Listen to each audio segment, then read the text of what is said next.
At the start of the year, Nigerians were buying fuel at 774 naira per litre. Now, consumers are now paying up to 1,300 naira per litre at the pump since this war broke out.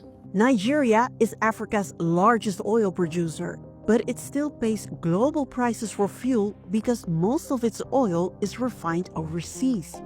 But a privately owned refinery in Nigeria, built by Africa's richest man Aliko Dangote, is trying to change that. Inaugurated in 2023, the Dangote Petroleum Refinery plans to meet all local demand while exporting the rest.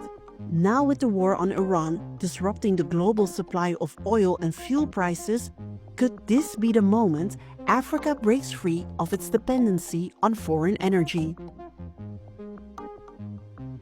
The closure of the Straits of Hormuz can be a turning point for Nigeria. If we get a better understanding of geopolitics, political events eventually have a way of affecting the food on their table. Countries like South Africa and other countries in the Africa region are reaching out to the Dangote refinery. And Dangote late last year announced the plan to more than double capacity. Now think about what that would mean for the Africa region. This is a type of regional integration and regional supply and demand model that Kwame Nkrumah, the father of Pan-Africanism, would have really celebrated.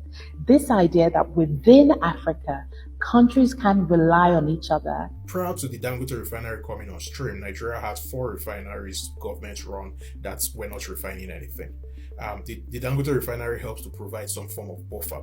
No be Nigeria dey fight war. Why this particular thing dey affect us? The Dangote refinery still has to buy its feedstock in USD. That is a reality that will not change. The local refinery will do one thing that is very significant. It will remove transportation costs. A lot of the refined product that we used to import before the Dangote refinery came on stream was from either Belgium, the Netherlands, or Venezuela, and they have transportation costs, which is also priced in USD and will basically add to everything. Nigeria is a country that still has a problem with power.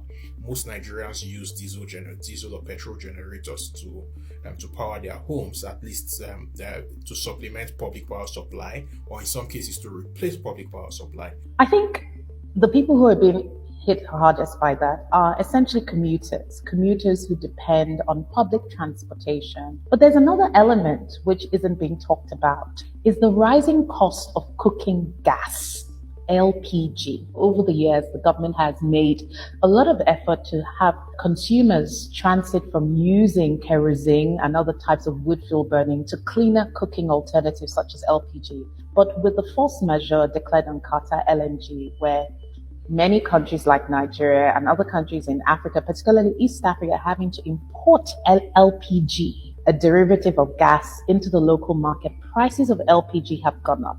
This is not because of the Nigerian government's policies or missteps. It's as a result of global events that are completely out of the control of the Nigerian government. The truth is, Africa can no longer keep being the victim of energy shocks that we didn't create. And the only permanent solution is a combination of domestic production, domestic refining, regional gas networks, and an accelerated build out of renewable energy. And this crisis doesn't make that cheaper or easier, but at least it brings that issue to the forefront and strengthens the incentive for governments to do so across Africa's 54 countries.